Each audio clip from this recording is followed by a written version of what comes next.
무덤 이름이 왜 조명군총이지? 그렇게 생각하는 친구들이 있을라나요? 조명군총은 임진왜란 때 조선과 명나라 군사를 함께 묻은 무덤입니다. 무덤을 왜 총이라고 하는지도 궁금하지요? 사천성 전투에서 조명연합군은 승리를 거두었을까요? 이순신 장군이 전사한 노량해전과 사천성 전투가 어떤 관계가 있는지 흥미진진한 이야기가 숨어 있습니다. 지금 저희 뒤로 왕릉처럼 아주 큰 무덤이 있는데요. 그런데 선생님, 예. 왜 무덤을 총이라고 하나요? 조명군총 네. 이렇게 이야기한다 그죠? 네. 예, 이렇게 큰 무덤을 두고 말하는 어떤 그 한자 말로는 총과 릉이 있습니다. 그 총과 릉을 구분해서 이야기하자면은 총은 여기에 묻힌 주인이 누구인지 모를 때 총. 그다음에 릉은 여기 묻힌 주인이 김유신이면은 김유신 장군 릉. 또 이제 무슨 그 태조 무열왕이다. 네. 그러면 태조 무열왕 릉. 또 조선에 이제 영조의 왕비의 능이다. 그러면 영조의 왕비릉. 뭐 이런 식으로 이제 되는 것이고. 네. 그 말고 또 분이라고 있는데 분은 능과 총을 구분하지 않고 아울러서 이야기할 때 분. 그건 고분군 뭐 이렇게 네. 이야기할 때 분 이렇게 쓰는데 분, 능, 총 요 정도만 구분해도 우리 친구들은 어디 가서 잘난 척 할 수 있을 것입니다. 네, 이제는 확실히 알 것 같아요. 예, 예. 네.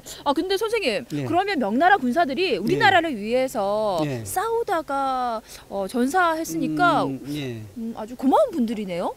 언제나 다 그렇다고는 이야기할 수 없고요. 네. 물론 이제 개인적으로 보면은 먼 여기까지 와가지고 중국에서 이제 죽었으니까 억울한 사람도 있고 하겠지만은 나라로서 보자면은 어떤 와가지고 명나라 군대라는 이유로 네. 또 명나라 군사라는 이유로 조선의 군사뿐만 아니라 조선의 백성뿐만 아니라 조선의 장교, 네. 장군 또 고을원님 이런 거 가지고도 괴롭히고 대접을 안 해준다고 해가지고 묶어서 꿇어앉혀 놓고 볼기를 쳤다 이런 기록들이 우리나라 역사 기록에 굉장히 많이 남아 있습니다. 그러니까 뭐 네. 점령군은 아니지만은 도와준다는 이유로 와가지고 이렇게 상당히 많이 괴롭혔던 어떤 이런 게 하나 있고 또 하나는 그 일본이 우리나라 쳐들어올 때 네.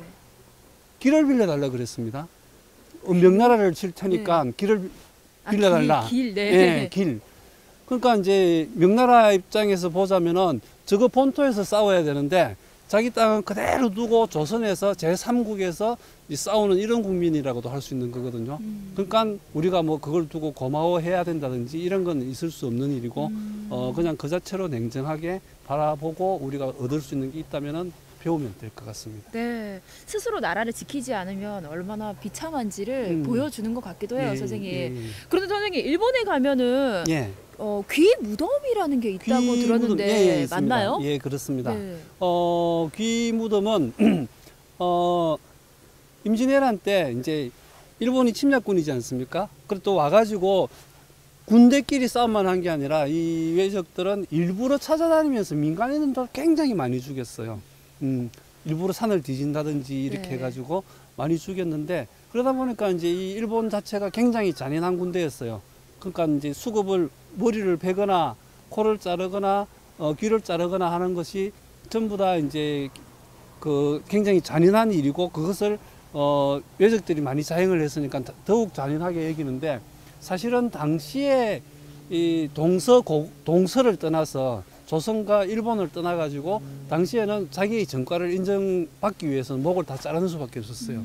그래서 상대의 목을 다 잘라서 갖다 바쳤습니다. 그거는 네. 조선도 마찬가지고 일본도 마찬가지예요. 근데 이게 이제 굉장히 심했던 것, 더군다나 이제 민간인까지 목을 자르고 했던 이런 것들이 이제 일본이 심했기 때문에 굉장히 잔인하다. 또 침략했기 때문에 또 잔인하다. 이렇게 이야기를 하는 것이죠. 네. 그리고 이제 이 머리를 통째로 갖다 바치다. 이게 이제 좀 무겁잖아요. 그러니까 이제 줄어들고 한 개 코를 자른다든지 귀를 자른다든지 이런 식으로 해가지고 귀를 잘라가지고 일본의 도요토미 히데요시한테 갖다 바친 거죠. 갖다 바치고 코 영수증 이런 것도 있어요. 네. 예.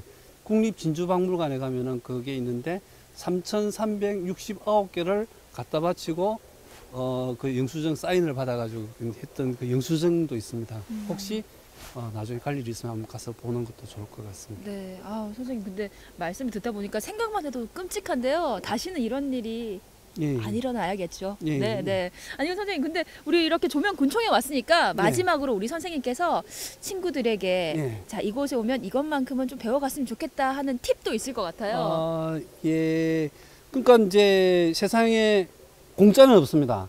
엄마가 이렇게 맛있는 걸 사주면은 그 뒤에는 반드시 공부 좀 해라 하는 이제 집이 오는 거하고 똑같은 것처럼 여기서 보자면은 이렇게 이제 명나라가 도와줬다. 그러면 그냥 도와주는 거 아니에요. 우리가 반드시 뭔가를 갚아야 됩니다. 그 사람들이 요구도 하고. 네. 그건 이제 지금으로 보자면은 세계에서 유일한 분단 국가로서 남북이 쪼개져 있고 이 상황에서 강대국으로 삥 둘러싸여 있는데 우리 스스로 이 자주국방을 해내지 못하고 지켜내지 못한다면 언젠가 또 누군가가 무릎을 꿇릴 것이고 또는 억지로 강제로 동원돼서 싸움에 나갈 것이고 그랬더니까는 우리가 그 속에서 피해를 입을 뿐만 아니라 반드시 도움을 받으면은 그 몇 배에 상응하는 어떤 그 가품이 네. 갚아주지 않으면은 그 못지않은 대가를 치를 수밖에 없다. 이거를 이제 우리가 여기서 좀 분명하게 알고 갔으면 좋겠습니다.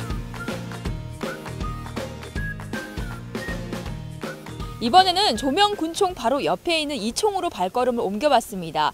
선생님, 이총이라고 하면 귀 이자 맞죠, 선생님? 예, 맞습니다. 네, 여기는 또 어떤 이야기를 예. 해주실 건가요?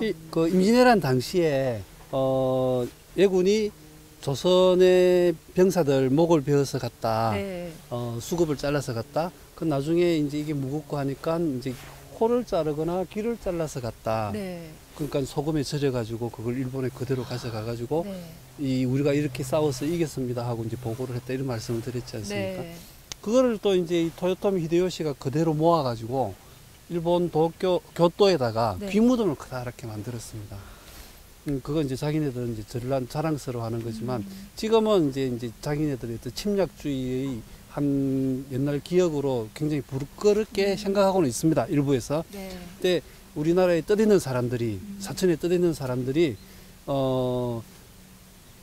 역사를 잊은 민족에게는 미래가 없다 이런 심정으로 1990년대에 그 일본 교토의 이총에 가가지고 그 흙을 가지고 와서 이렇게 형상화를 했습니다. 잊지 말자는 이야기죠. 그 치욕을 그 잔인함을 잊지 말자. 이제 이런 의미로 이렇게 했으니까 우리가 조명군청에 오면은 여기도 같이 한번 들러가지고 그 뜻을 한번 새겨보는 것도 좋을 것 같습니다.